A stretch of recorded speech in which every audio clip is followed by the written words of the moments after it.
Week one is almost in the books, everybody, and what a week one it has been. Pretty crazy to say the least. I'm really thinking about all the games that were a few in that 1 o'clock time frame, couple in the 4 o'clock time frame. There were, I can't recall how many missed field goals, some games won at the last second of week one. Very newsworthy, and I will talk a lot about that hopefully tomorrow. But this is the Steelers and Bengals really recap, if you want to call it that. I feel like that's a little cheesy. But this is really me going over the game. That's really what this video is strictly going to be. There's a couple newsworthy things to talk about coming out of this game. But before we get into it, thank you all to tuning in. I appreciate your support each and every time. As you see, I have a backwards hat on. Reason why I have this one backwards is because the lighting is reflecting off of it, and I have to use this backwards, and my camera's acting up. So if you see me kind of going in and out here, you can thank my camera. Yes, I know I need to get a new one, but it's just going to have to do for now. Nonetheless, Steelers come out of week one with a win. The Steelers pulled off the upset. There were a handful of people that predicted it. Bengals were favored by 6.5. But the majority picked the Bengals to win this game, including myself. But at the same time, I said it's a winnable game. And I do not see the Bengals or Joe Burrow coming out the way they ended the season last year. Not happening. And I was right. I was right on that. Really, to say the least, this game wasn't just a crazy game. This game was really a mix of a bunch of emotions, a lot of things going on, and I don't even know where I want to start. I guess let's start off with the news. Let's start off with the news coming out of this game. TJ Watt is the big newsworthy thing coming out of this game. He left the game in the middle of the fourth quarter or so with a pec injury. You could read his lips coming off the field. I tore my pec. I tore it, whatever it was. You could see that, and that was a major, major concern coming out of the game. Whenever there's a pec injury, there's different type of grades on pec injuries depending what it is you tear in there. And it really all varies in terms of time frame of how long that's going to be an injury for. It really depends how severe it is. Now, we were hoping for straight up news today that we could really get confirmation on how long he's going to be out for, but we don't have that probably until tomorrow. What we do have at this point in time is that TJ Watt's in pretty good spirits. We have that there's optimism in the Steelers organization that this isn't a full-on tear, and he could be out maybe for a 4 to 6 game stretch, which is best case scenario, 100%. That he got an opinion on it today. He's going to get 2 more opinions on it either later today or tomorrow, whichever one it was said. And that can bode either way. There's really not much context you can put into it. It can bode in a way of where TJ just wants to view his options. They didn't really like the first opinion. They want to get other ones. The first opinion, it is what it is, and they just want to explore all the avenues on what's the best way to go about it. So we have to wait and see, but we will 100% get that tomorrow, and fingers crossed, all of us Steeler Nation, even people who aren't a part of Steeler Nation, TJ Watt's a generational talent, and nobody wants to see him out for the whole entire season. But that's really what it is. That's really what it is, that there is optimism that it's not going to be a long-term injury. Ian Rappaport of NFL Network was reporting that the doom and gloom around the injury is really gone, and that it's really just going to be a determination of what was ultimately torn and how long the process is going to be. He says that from what he was hearing, it could be a 3 to 4 game process, 3 to 4 game injury, whatever you want to call it. Adam Schefter tweeted earlier as well that if TJ Watt is going to have to get surgery on it, It could be a season ender. It could be a couple month injury. If he doesn't get surgery on it, which is also a possible avenue where there's just rehab, again, it could be that month and a half absence, which you will take at any given day of the week. But that's wait and see. Also, Najee Harris left the game with an injury. It was really the same foot that he had an injury with in training camp, and it is what it is. It's not serious at all. He's definitely should be able to play this week. But I feel bad for him too at the same time because he just doesn't have anybody up front blocking for him, creating gaps for him to go through where he can terrorize the opposing defense. I don't even know what to say about it. I really don't. I was so up and down this game. I wasn't at a point. I'm not one of those fans where if the Steelers lose, it ruins my whole afternoon or my day. I want to enjoy football, man, for what it is. We don't get it too often throughout the year. We only get it 4 to 5 months a year. So it's not a long season like hockey or NBA or baseball. So I want to enjoy at the same time. Obviously, Steeler fan, you're going to run through different emotions as a fan of any type of team. But at the same time, I want to enjoy the Steelers. I want to enjoy them week in, week out, regardless of how good or bad it's going. But it was frustrating, this game. It was. The great part of this game was the defense showed what they're capable of doing. And they gave you, the fans, the coaches, the organization, and their teammates more than you could ever ask for. Going into this game, they're facing a Cincinnati team who is coming off an AFC North division championship. You're coming off an AFC conference championship, and they're coming off a Super Bowl appearance.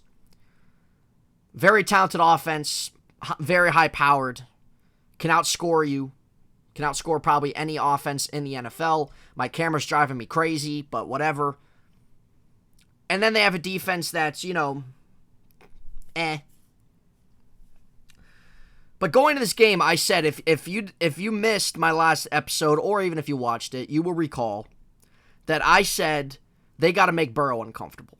They got to get a couple turnovers and take advantage and get those into points. They got to make Burrow uncomfortable, make him force some throws, and they did that even more so. The defense was absolutely incredible. This was one of the best Steeler defense performances I've seen in a very long time.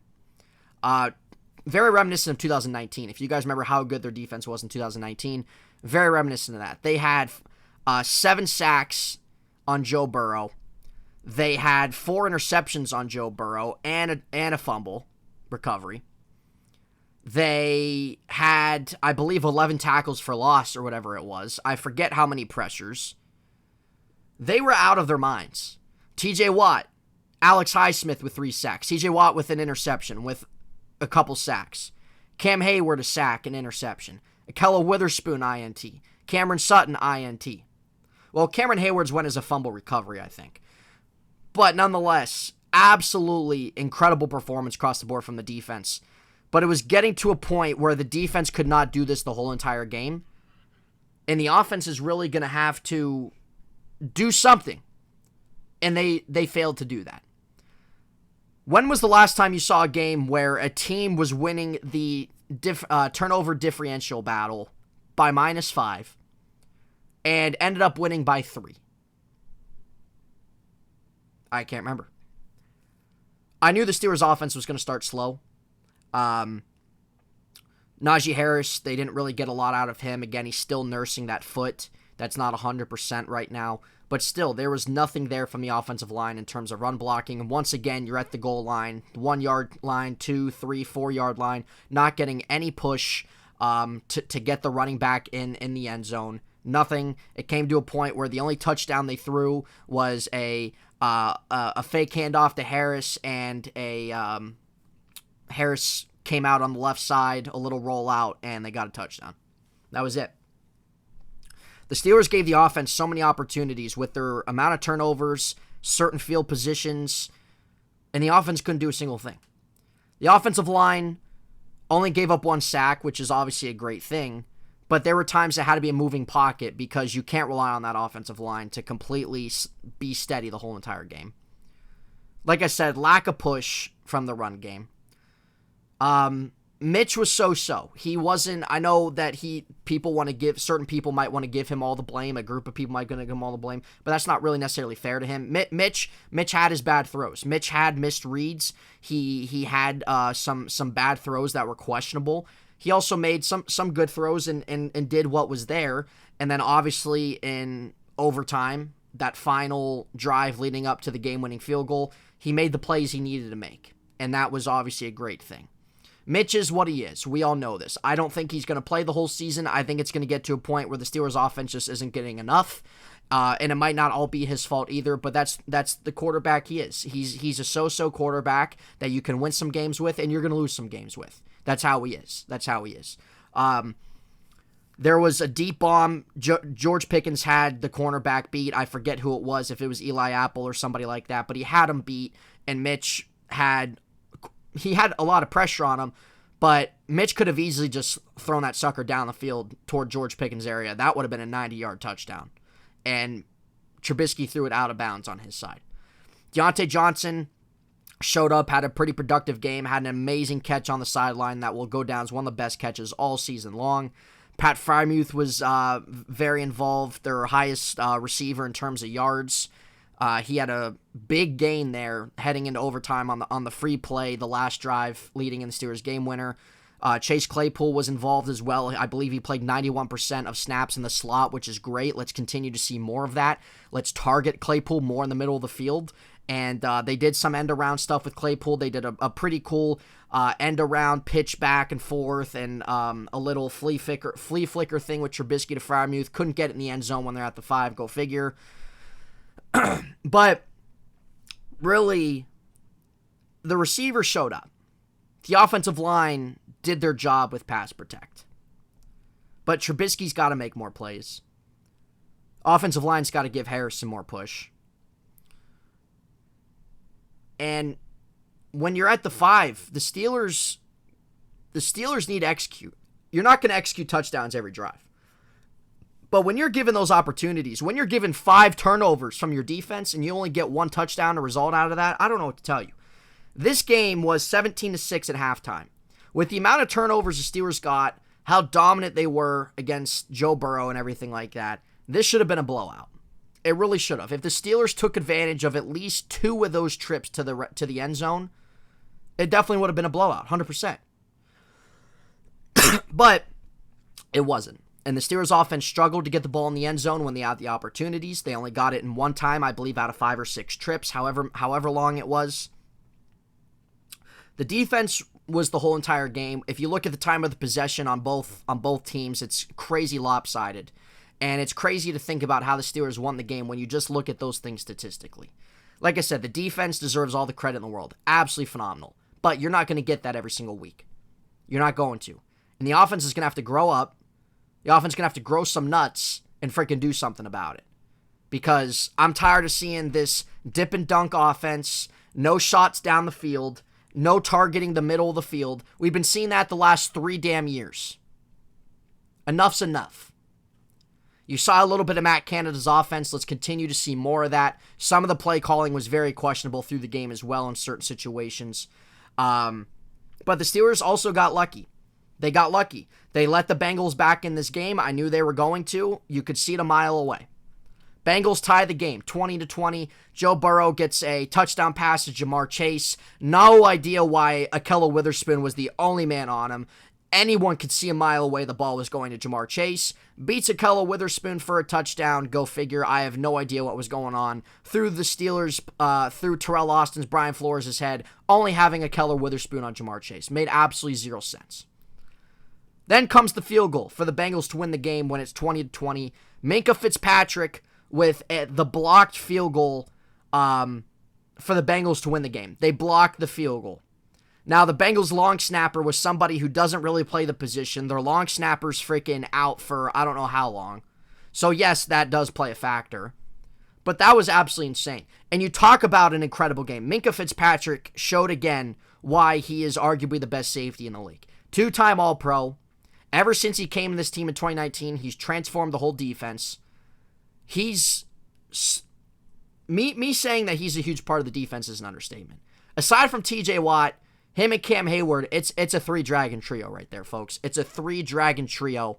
And Mink got a pick six in the first play of the game on the Bengals offense. Joe Burrow threw it in double coverage. Minkah picked it off, read it perfectly, and took it back. Minkah gets the extra, gets the field goal block to get the game into overtime. Steelers start with the ball, a typical 3 and out, go figure. They give the Bengals, the Bengals come back, field position, blah, blah, blah. Bengals miss a 29-yard gimme, shanks it all the way to the left. We're still in overtime. Then comes the Steelers again down the field as overtime is creeping down the final seconds. Trubisky makes some plays down the field to Freiermuth. He finds Deontay Johnson and then sets up Boswell for a 55-yarder. Bingo, Steelers win. Obviously, with the Steelers winning, they win the game. That's what you're very happy about. That's the thing that matters, is you win the game. They got a little lucky there at the end with the shanked field goal from 29 yards, them not having their long snapper. Yes, they did. But this game never should have got to the point it did. The Steelers' offense failed the defense. The Steelers' offense couldn't do a single thing. And yes, it's the first game of the week. I think we all kind of figured they were probably going to be slow. But now, going from this, you have a few stretch of games where you're facing very favorable games. This is the time, right now, where you get on the same page, where you execute better. You got the Patriots coming up at home, very winnable game. You have Cleveland on the road, a winnable game. And you have the Jets at home, a winnable game. The offense has these 3 weeks to... I'm not saying this offense needs to become a top 10 offense at all. But if the offense has given you somewhat of above average play, that's all you can ask for with how the defense is. They got to get it figured out. And quick. Because enough's enough of it. George Pickens, start looking his way. Start targeting in the middle of the field. Get some push, offensive line, please. You guys are getting paid millions of dollars to not do that. Start pushing up front. We'll see what happens. But this is a great opportunity. Steelers starting 1-0. This is a great opportunity, these next 3 games, for them to get a 4-0 start because the meat of their schedule is coming. Buffalo, Tampa Bay, in Miami, and home against Philadelphia. Those are 4 tough games right there. If they can start 4-0 or 3-1, you'll take that any day of the week. Defense without TJ Watt, yes, TJ Watt's irreplaceable. But they still have enough talent on that defense to still be solid, still make plays. So it's going to come down to the offense these next 3 weeks to get it figured out. And I hope they do. But Steelers win 23-20. Crazy game. Still a great win over a divisional opponent and a team like the Bengals coming off their Super Bowl appearance. Great stuff. Great stuff from the defense. Offense, you got to figure it out. You got to figure it out. You cannot be asking the defense to make every single stop for you and not get anything in return for it. You can't be asking the defense to get you turnovers and you don't put anything up for it. Something's got to change. Hopefully it does. But that leash is short on Mitchell. I'm going to say that right now. I don't care that Jay Glazer tweeted out Tomlin's plan is to start Trubisky the whole year and sit Pickett. Don't care. That's irrelevant. Tomlin plays to win. If Mitch isn't giving him enough production, he ain't going to play. Simple as that. Pickett's ready, by the way. But I'm ended on that. Steelers win 23-20. I'm happy about the win. A lot of great things to take away. Like I said, really mainly defensively. You liked seeing what you saw from the receivers. George Pickens needs more looks as well. But the offense, there's still major concerns there. And they really got to polish some of that up to give the defense some breathing room and to give them points that the defense created for them. We'll see if that happens these next 3 weeks. They got to take advantage. That's a wrap here in Heintz Sight. Episode 71, Steelers-Bengals recap. 1-0 Steelers. They're going to be at Acrisure Stadium at home next week against New England. I'm expecting a win for that game. We'll see what happens. Hopefully we get good news on TJ Watt. Here we go, Steelers. We'll see you guys later.